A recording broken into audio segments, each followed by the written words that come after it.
Hi mga Megs! For today's video, may tuturo ako sa inyo kung paano maglagay ng subscribe button sa inyong Facebook page.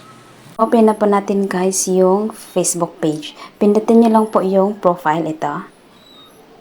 Tapos pindutin itong tatlong dot sa may gilid. Ito.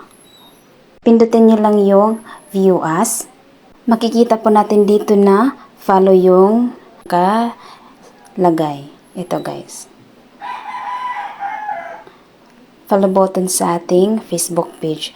Maglagay po tayo ng subscribe button. Back lang po. Back lang.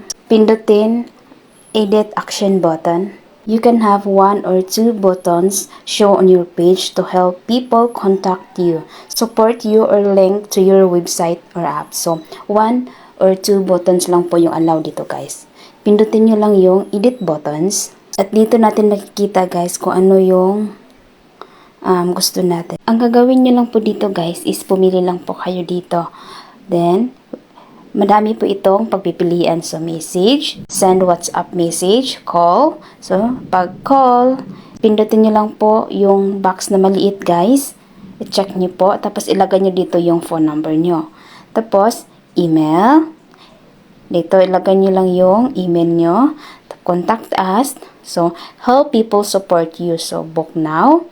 Sign up, start order, then pag may business pa kayo, ito guys.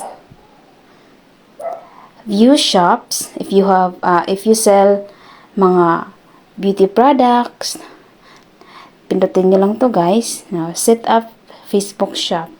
So, get tickets, link to your website or app, learn more, watch now, visit group, play game. So, itong watch now guys, example, may page ka na naman, tapos gusto mo i-connect yung YouTube mo sa page mo. Itong watch now, pindutin nyo lang to guys yung box na maliit. Ilagay nyo po dito yung link ng inyong YouTube channel. Itong mga megs, yung napili ko is watch now. Pindutin nyo lang yung maliit na box. Ito po sa watch now. Punta po tayo sa YouTube. Back lang po.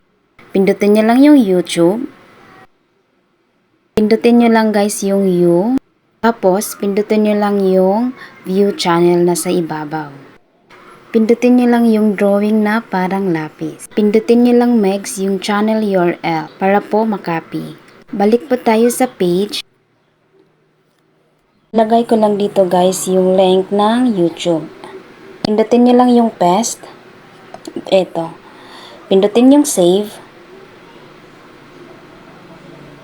At eto na guys, may isang button na po tayo dito. Back lang po tayo. Refresh nyo lang po.